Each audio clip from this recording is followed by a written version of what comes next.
60 Minutes is under fire after splicing and dicing an interview with Kamala Harris, preventing voters from making up their own minds about her answers because, well, that's what they do. Speaking of CIA cutouts, CBS News aired an edited clip of Harris responding to a question about Israel. The answer was different from the one Harris gave to the same question that CBS aired a day earlier in a preview of the special. The Trump campaign is calling for CBS to release the full interview unedited. Trump even called for CBS to lose its license over election interference, quote unquote. The Harris campaign has distanced itself from any notion that it asked for the edit and told reporters to direct any questions to CBS. CBS News, of course, is staying mum. The New York Post editorial board also demanded 60 Minutes release the full transcript of the interview. So let's take a listen to the edited clip of Kamala's interview with 60 Minutes. But it seems that Prime Minister Netanyahu is not listening. Well, Bill, the work that we have done has resulted in a number of movements in that region by Israel that were very much prompted by or a result of many things, including our advocacy for what needs to happen in the region. But it seems that Prime Minister Netanyahu is not listening. We are not going to stop pursuing what is necessary for the United States to be clear about where we stand on the need for this war to end.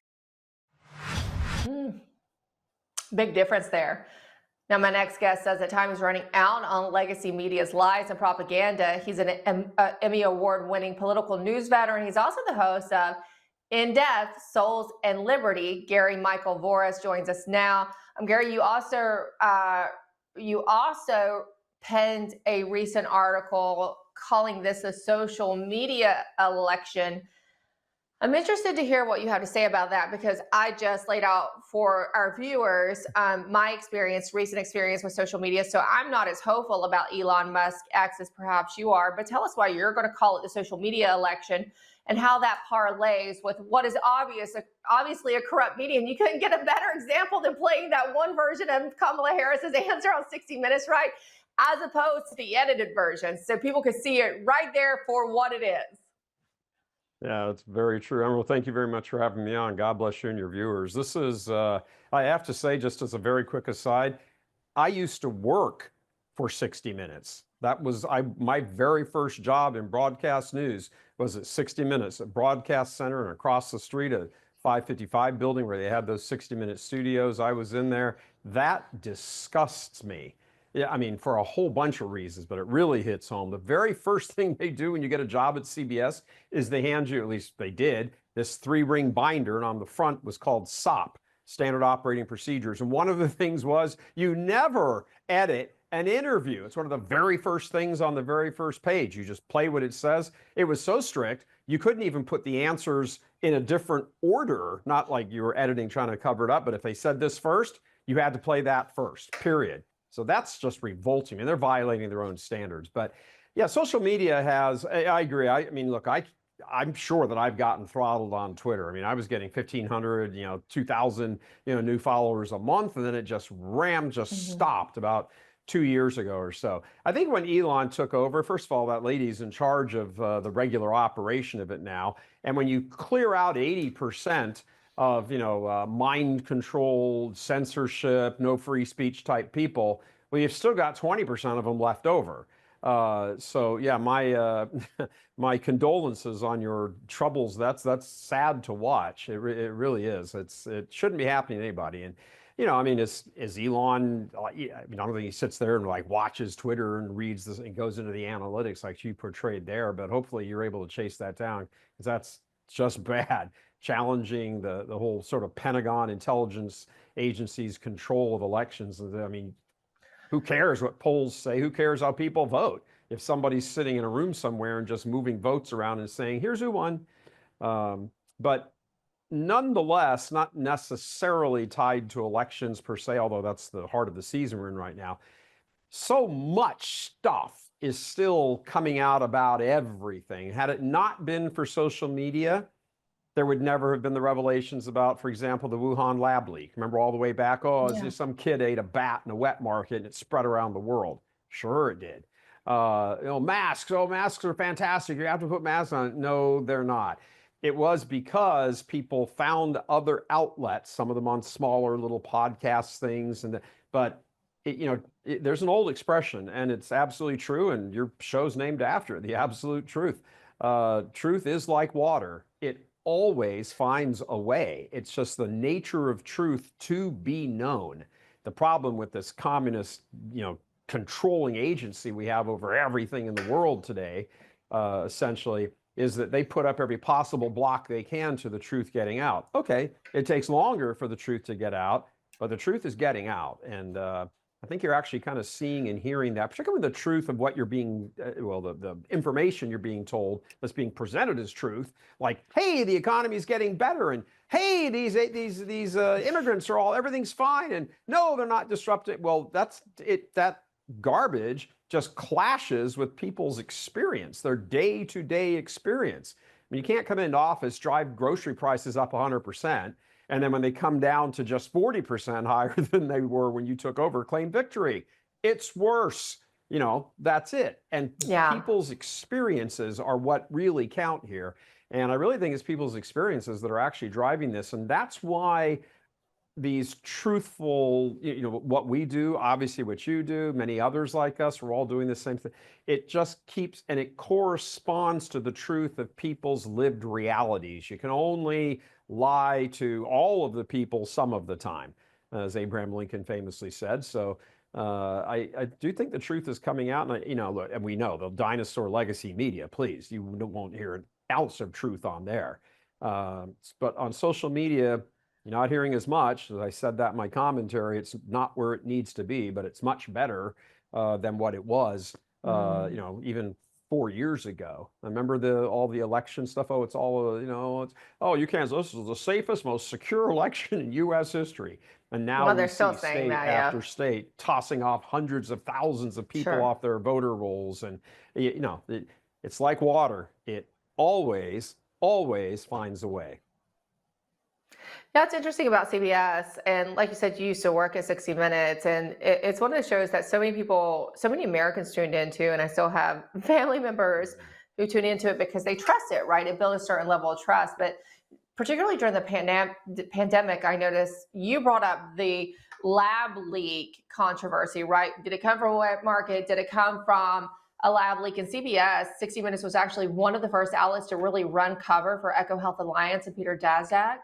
And they featured an interview of him. So it seems as if it's almost a CIA cutout. And speaking of cutting out, they did host the vice presidential debate, during which you saw J.D. Vance's microphone cut after he pushed back on a fact check by moderators over the immigration policy. Let's take a look at that. Then I want to find out from you what happened to CBS. Take a watch. That is not a person coming in, applying for a green card and waiting for 10 years. That is the facilitation of illegal immigration, Margaret, by our own leadership. Thank you, Senator, for describing the legal process. We have so much to get to, Senator. Those laws have been on the books since 1990. Thank you, gentlemen. The CBP app has not been on the books since 1990. It's something that Kamala Harris created, Margaret. Gentlemen, the audience can't hear you because your mics are cut. So look, I've had another 60 Minutes former employee, Lara Logan, tell me that, these outlets get infiltrated by members of the national security state, the CIA, the FBI, that controlled the messaging. Is that what you think has happened to most legacy outlets, including your former employer? I do put a lot of credence in that. I wouldn't be able to produce receipts, certainly. Well, if I fished around for them, I could probably come up with them. But that the legacy media is involved in the bureaucratic state is undeniable. It's undeniable. They run cover for everything. Remember, we were told Hunter's laptop wasn't real. I mean, the whole reason that 60 Minutes interview of her, aside from the fact that she kept her foot in her mouth and CBS switched around the editing, why was that a controversy beforehand? Because they were like, oh, Trump said he would, and then he said he wouldn't. Oh, he's a chicken. No, it's because you had Leslie Stahl interview him and never gave him an apology. She's like, well, we can't confirm that this Hunter Biden laptop. Well, where's your apology since that? And, did you really know back then it wasn't? They knew. CBS knew. All of the legacy media knew. It's why they were so quick to join forces with the Biden campaign, which was already, I mean, it doesn't really matter who's, aside from Trump, doesn't matter who's in the White House. It's that federal bureaucracy that maintains the control over everything. The intelligence agencies, where Obama came in, very little known story. He replaced all 17 directors of the various intelligence agencies and put his communist stooges in there. And that, remember on the debate when the 2016 debate with Hillary, is when whichever debate she was wearing white. He said to her something or other, and she said, 17 U.S. intelligence agencies have said you're operating with, the Russians. And well, the 17, those were Obama cronies that were saying that it wasn't the U.S. intelligence agency. People need to understand that these are sort of just different departments in the same company. It's like walking into Home Depot. Do you want a hammer, or do you want lumber, or do you want a garden hose? Well, they're all under the same roof. So do you want somebody to spread the misinformation for you? Do you want somebody to create the misinformation for you? The Wuhan lab was a kid ate a bat head, and the whole world got sick. It's just on and on with this stuff. The Hunter Biden laptop, that's clearly Russian disinformation. So, Blinken, who's now the Secretary of State, goes around and gets all these guys to sign a thing, and then all of a sudden they hand it to the news people. They're like, oh, yeah. And if you try to say it is, well, social media shuts you down. So it's all just one big giant machine that has different parts doing different things. I guess a better example in Home Depot might be your car. You push the ignition button, you step on your gas, your transmission. All of these things are all working in sync with each other. They're all individual, yes, but they all operate as one.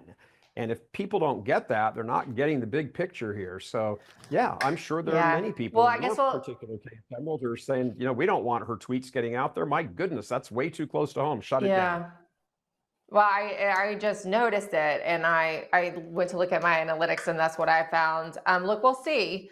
I guess if Trump is actually in office and Elon Musk gets to be a part of, the true transition team and as he's calling it, the Doge, in downscaling government, the proof will be in the pudding. I just am not as, but we will also see, yes, this is a social media election, I think, in which a lot of the information is flowing via social media because so many people have realized they can't trust corporate media. But again, we shall see, won't we? We shall. Gary Michael Voris, thank you so much. And you can follow him at Souls and Liberty on both X and soulsandliberty.com.